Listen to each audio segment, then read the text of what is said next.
وہ افسوس کرے کہ میں نے یہ نیکی کیوں کی.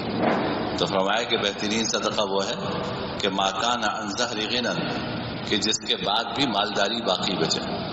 یہ نہ ہو کہ سب کچھ کر دیا. تو حضرات صحابہ کرام میں سے کسی کا بھی سارا مال حضور نے اللہ کے راستے میں قبول نہیں کیا سوائے حضرت ابوبکر صدیق کے. کسی صحابی کا سارا مال قبول نہیں کیا. فرمایا نہیں، اپنی ضرورت کے لیے رکھو. حضرت ابوبکر صدیق کا ایمان حضور جانتے تھے کس درجے کا ہے. تو وہ واحد شخص ہیں کہ جن کا سارا مال اللہ کے راستے میں حضور نے قبول کیا.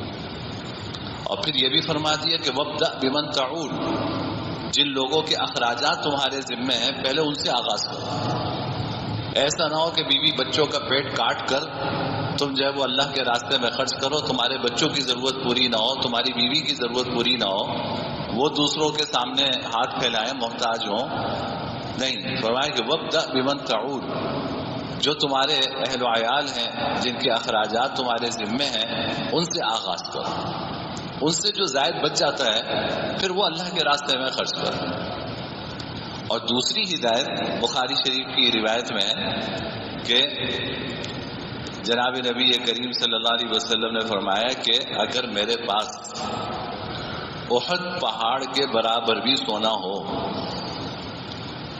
تو میں 3 دن سے زیادہ اپنے پاس نہیں روکوں گا، اسے اللہ کے راستے میں خرچ کر دوں گا. فرمایا کہ اگر میرے پاس احد پہاڑ کے برابر بھی سونا ہو تو میں 3 دن سے زیادہ اپنے پاس نہیں روکوں گا، اسے اللہ کے راستے میں خرچ کر دوں گا.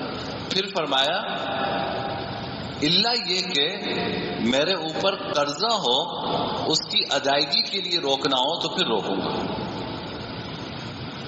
کتنا بڑا سبق دیا کہ بھائی اگر کسی کے اوپر قرض ہے تو پہلی فکر اس قرض کی ادائیگی کی کرنی ہے. آپ کے اوپر لوگوں کا قرض ہے، آپ وہ ادا نہیں کر رہے اور ادھر صدقے نکال رہے ہیں، ادھر حج پہ خرچ کر رہے ہیں، ادھر عمرے پہ خرچ کر رہے ہیں. آپ کے لیے حج عمرہ کرنا جائز نہیں ہے، پہلے لوگوں کے پیسے ادا کریں. اگر حج عمرہ کیے بغیر چلے گئے اللہ آپ سے نہیں پوچھیں گے، لیکن کسی کا ایک پیسہ بھی آپ کے ذمہ ہو اور آپ نے ادا نہ کیا ہو تو ہم نے اپنے بڑوں سے سنا، ہمارے استاد حضرت مولانا صاحبان موسیٰ رحمۃ اللہ علیہ فرمایا کرتے تھے کہ مجھے ایک حدیث سے میں یہ سمجھ میں آتا ہے کہ 10 پیسے کے بدلے 700 مقبول نمازیں دی جائیں گی.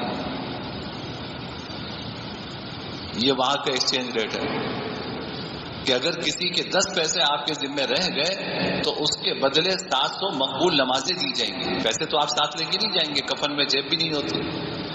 تو وہاں پر اگر کسی کا حق رہ گیا